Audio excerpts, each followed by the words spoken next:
family members walking through, about to walk through, and I'm like, I'm live now. So, hello everyone. Happy, what is today? Tuesday.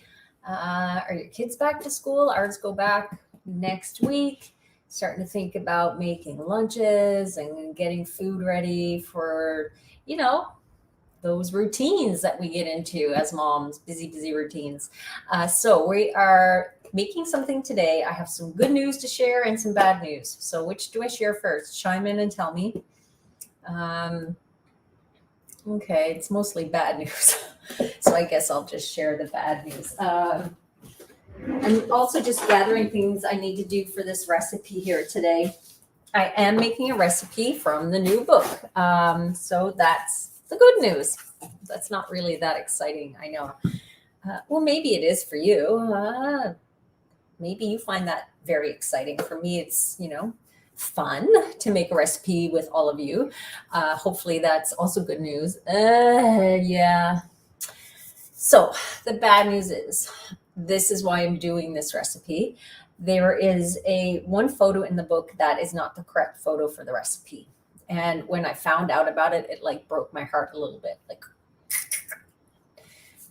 It really, really did. Because, you want the book to come out really almost as perfect as possible. And it's like life lesson, right? That everything you do your best, but it happens. You know what happens, right? S happens. Stuff happens, mistakes happen, and I've got some beeping on my phone. Sorry, it's my daughter texting. And so it is a bummer for me because I wanted the book to come out completely perfect. And, it's a small thing in the scheme of life. I know that. But with a book, you put years. This was several years of work, right? So that's why I'm doing this recipe for you today, because I want to show you the proper photo and what the recipe looks like. So what's interesting is I didn't think this was going to be a recipe that people would really take to right away. I didn't know that this was going to be one that people wanted to try really quickly, or one of the first recipes they wanted to try. But it was so many people have been making this recipe right away. I don't know how that happens. It's always interesting to me which recipes people choose to make first. So this is the recipe. It's called Top of the Muffin to You. Anyone remember that Seinfeld show? You remember that one, right? Elaine was going to get the muffin tops, and the place was called Top of the Muffin to You. And do you remember that? Does anyone remember that? I think I have a couple of Seinfeld references in the book, and I also named some recipes sort of after Beatles songs. My daughter kind of helped me with that. Hang on. I'm already off track. Here we go. I'm already offbeat from what I was about to talk about. Strawberry sauce forever. And we have a couple of other ones, but I'll get back on track. So Top of the Muffin to You. Wasn't that what Elaine said? She's like, it should be Top of the Muffin to You. Anyways, that's the recipe. That's the photo. And that is not what the photo looks like. And okay, my daughter's texting Kay. She has to pick up my other daughter later. This is what the recipe looks like. So there they are. Okay, that's better. You can see that now. Let me turn my phone there. Okay, they look like little muffin tops. They're super cute and so easy to make, which is why I'm making them today. Yeah. So Top of the Muffin to You. In the next reprint, we will obviously have that version in it, the new photo. But those of you that have the photo now, maybe print out the correct picture, because I'm going to blog this recipe. Maybe print it out and paste it into your book. Would you do that for me? Get a glue stick and paste it in and give it a little kiss of love. It's all good. It's all good. It's okay, right? It's really, I know it's not big in the big scheme of life, but it's so these are the sweet potato muffins, which are also right. And let me see. So when you do editing with a book, you go through 3 rounds of edits. and you go from PDF from one person to another person, and you're cross-referencing, and you have 3 or 4 eyes on it, and you're trying to cover everything, and little slips happen. And this was one, and it was a bit of a sucky thing. But it's too late, right? So there's the sweet potato muffin recipe, and it's replicated, or it's doubled there. So hopefully you guys are not going to get angry on Amazon about that. Please don't. I'm going to make the recipe with you today, and then I'm going to blog it with lots of photos, and you can pick your favorite photo and then print it. So that's kind of the good news. I'm going to share it with you today, and I'm going to make it, and I'm going to blog it for you. Okay. So is that really upsetting? Like, is that, as a reader, really upsetting to have that photo that way? I mean, honestly, your honest opinion. What do you feel as a reader when that's what you get? I would like to know. Like, sometimes you get a book and you're excited about it, and you honestly don't even make a recipe for like 6 months. Sometimes that happens. You get a book and you're like, I'm so excited, but then life gets you busy and you don't even get to anything right away, or you don't even touch the baking section. You start making soups. So maybe it's not a big deal. I don't know. Thank you. Lots of people are saying it's not a big deal. That's nice to hear. It would be lovely for it to be like perfect, right? But nothing in life is perfect. And lots of time books come out with errors, other errata, like measurement errors or instruction errors.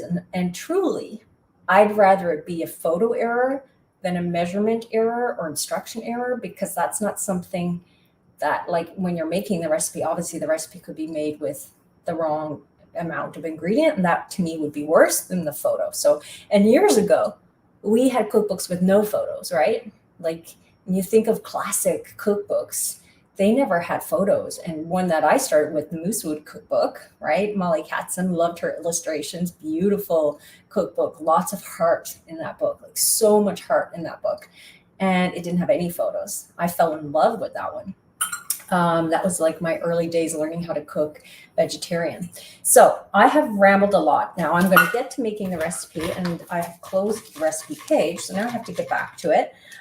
So this is a fun little recipe, because you can use one. You don't have, what I like about this recipe is, I swear, as I've been cooking more and more and baking more and more, I'm getting like more impatient with the process. Like, I want it done fast, and I don't want to measure, and I don't want to, it's true, I don't want to measure, and I don't want to line muffin tins with muffin liners.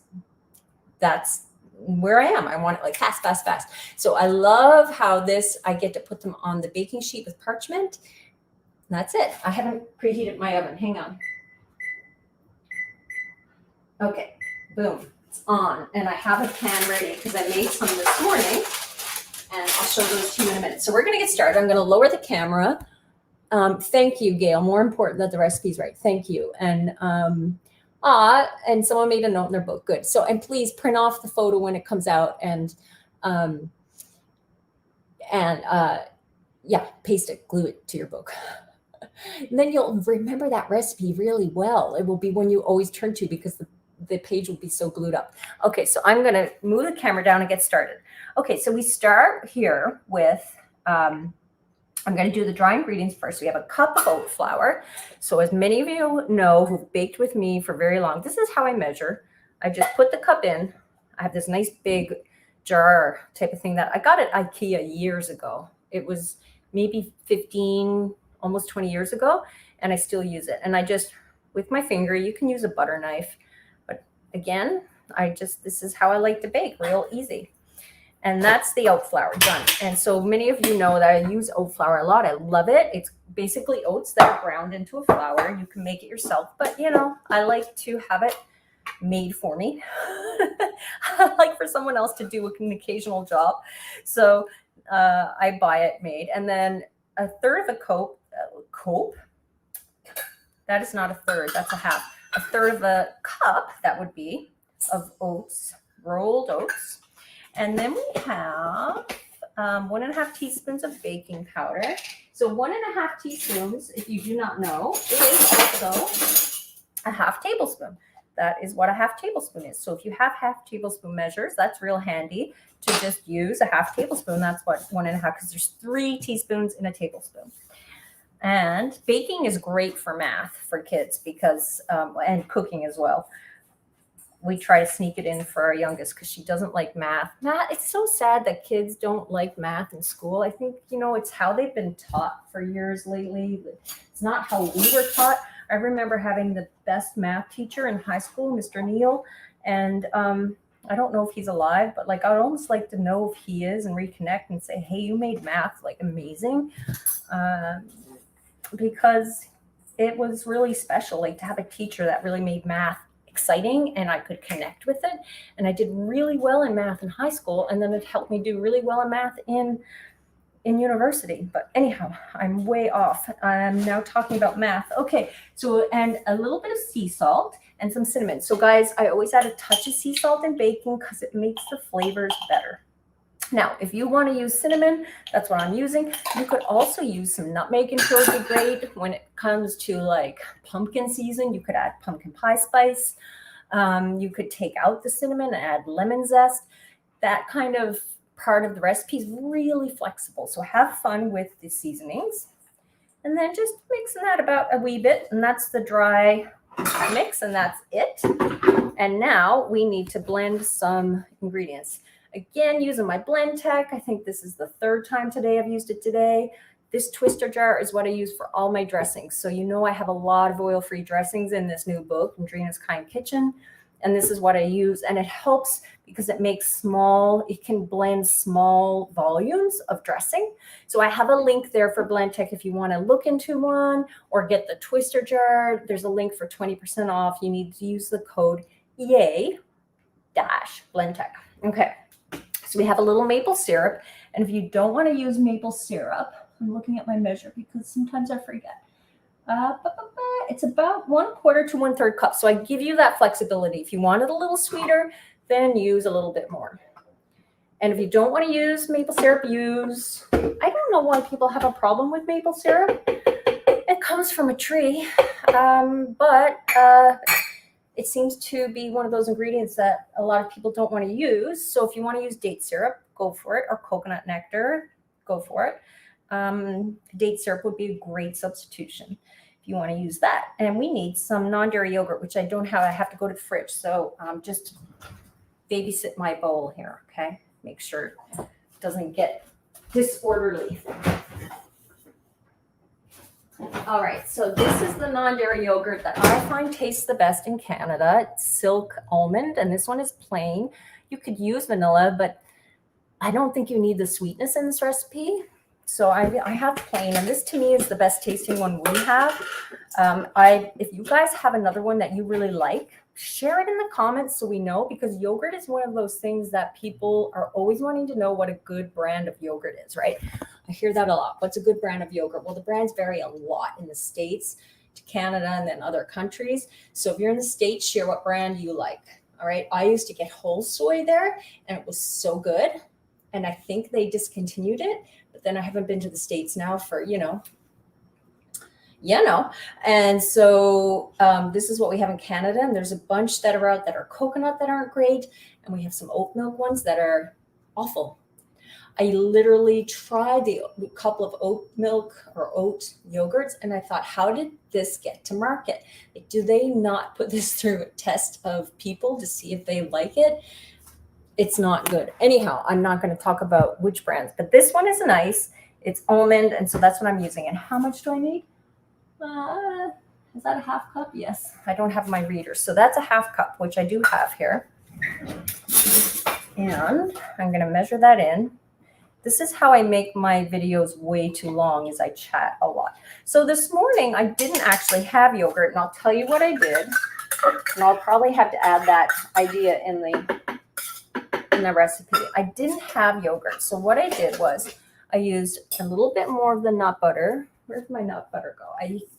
This is what I love in this recipe, is a raw cashew butter. It's really mellow. It's buttery tasting. You don't taste it. Whereas if you use a roasted almond butter, you taste it. That's fine. But if you don't want to taste the nut butter, this is what I recommend. You could use pumpkin seed butter for nut-free. You could use tahini for nut-free. You could even use coconut butter for nut-free.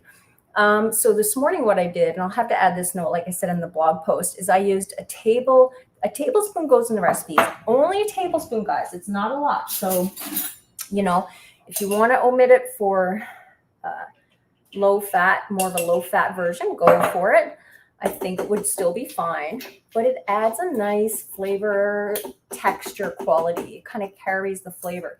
So what I did this morning is the third time I'm trying to explain what I did this morning when I didn't have yogurt, was I used 2 tablespoons of this, and I used extra milk, and I used a thicker milk. Like I have this cashew milk that's for, it's got to be recycled, but I'm going to show you what it was. It's really nice. I think it's a local one, and it's like for coffee. It's like a cashew creamer, so it's really thick. So I used that one, and I used, say, like a 1/3 cup of that, and an extra tablespoon of nut butter.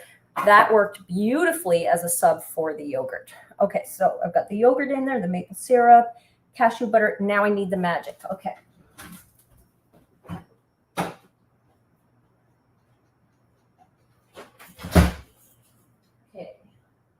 Where did they go? I'm coming back, guys.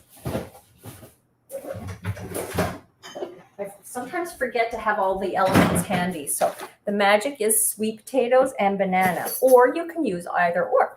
So I have some sweet potatoes pre-cooked. I have some orange and I have some yellow.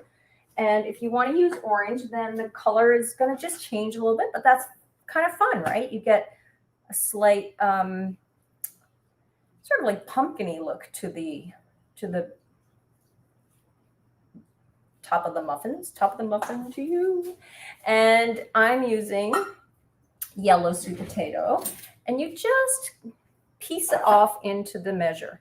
So a little bit escaped. I'm really free form with it. I just piece a little bit off. It doesn't have to be exact. This is a pretty flexible recipe. Here we go. And then you can use all sweet potato or all banana. I have this like sad piece of banana hanging out in the fridge that's been half eaten, half attacked, and the fruit flies wanted to get at it. So I popped it in the fridge, and I'm just cutting off the ends. I'm going to use that little bit of banana and then see what I have left. So that's, fairly ripe banana. So I'm going to use more sweet potato. Just take the skin off. I'm really not, this is not rocket science, right? We're not making an elegant cake. There. And that's about like a cup.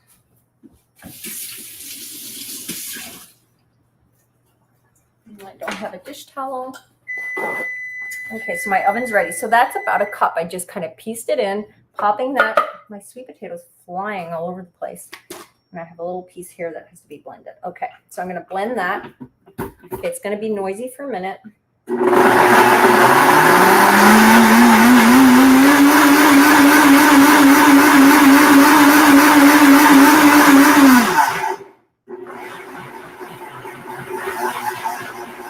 And that's done.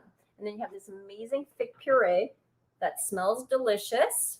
And again, if you wanted to take the cinnamon out, it'd be really nice to use a little lemon zest in these and have that, and maybe a little bit of lemon extract. I don't use vanilla extract in the buns, but if you want to, you could add some.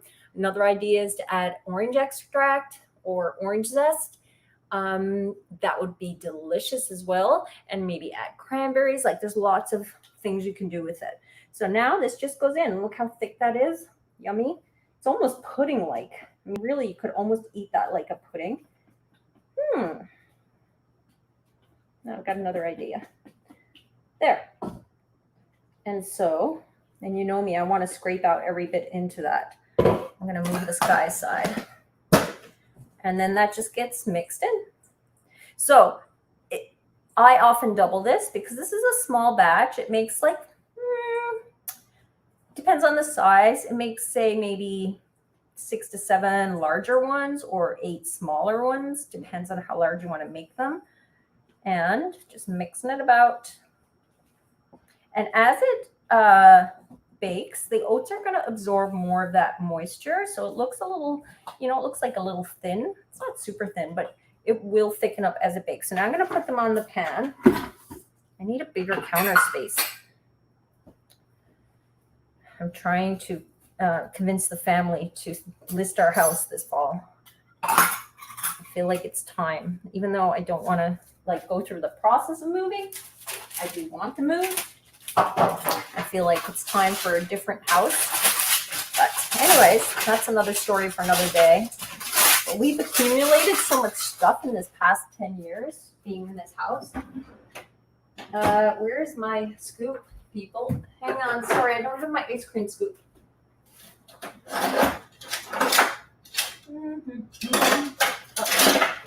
Again, I make for great live TV. So this is how I measure them onto the pan. I use my ice cream scoop and just a little boop.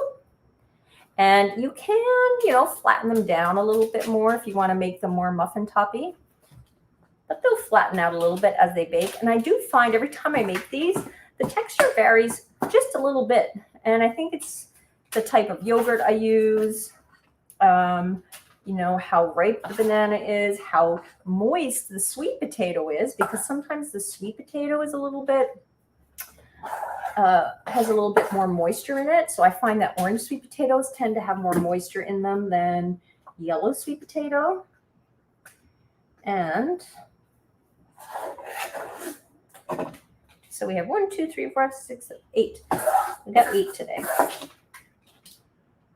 And then to finish them off, because they're nice just like that, but I like to make them look a little nice when they're baking. And I'll scrape that out and eat that after because that's yummy. I just sprinkle a little coconut sugar on top. And you could use date sugar. Just sprinkle a little coconut sugar. And like so. It's, nothing really fancy here. And then I get another little, maybe a tablespoon of oats. It's in the recipe. And then I sprinkle those on top too, so that when they bake, they just have that little bit of a topping that looks nice. Like so. A little over the shoulder for good luck. Does that work for rolled oats as well as salt? I don't know. Okay, so that goes into the oven for, I think it's 18 minutes. Yeah, about. So I'm going to get that in the oven.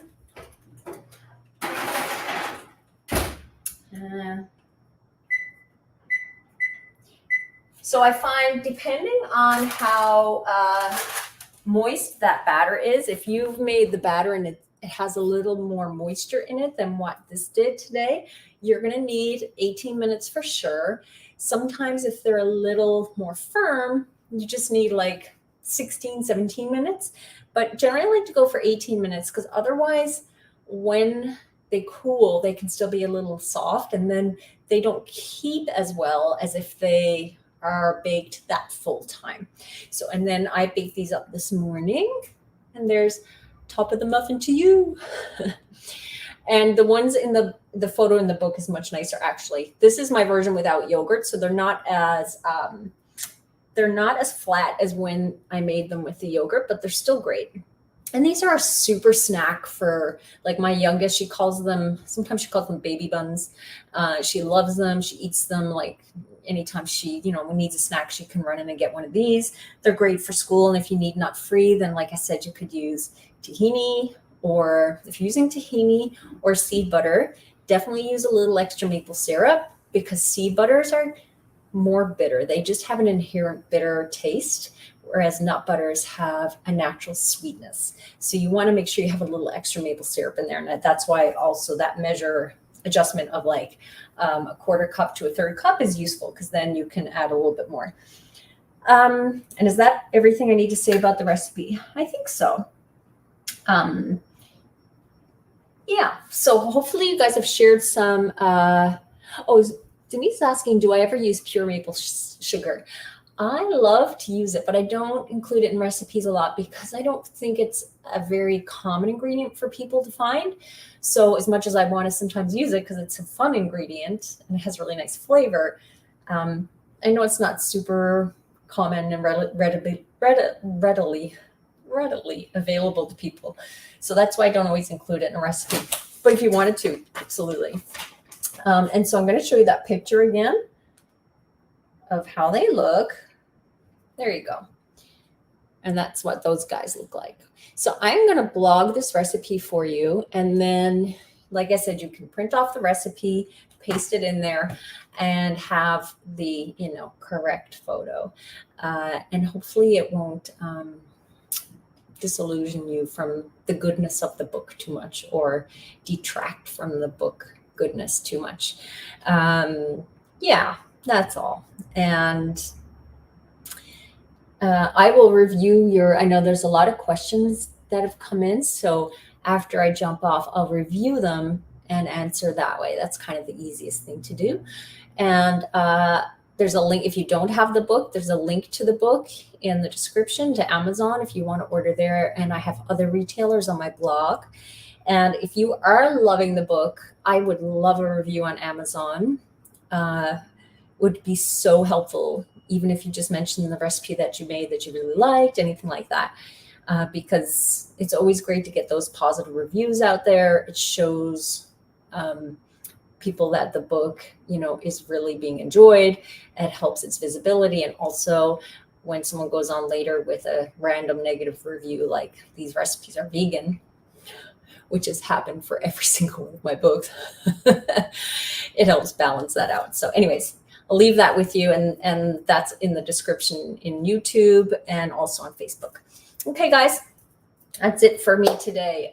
Enjoy making the top of the muffin to you, and I'll be back with another recipe soon. I'm going to try and feature like a recipe from the book every week, if not more than that right now, just to kind of get everyone into making the new stuff and showing you what it's like. And of course, if you order 2 copies of the book, if you pre-ordered the 2 copies of the book, you have some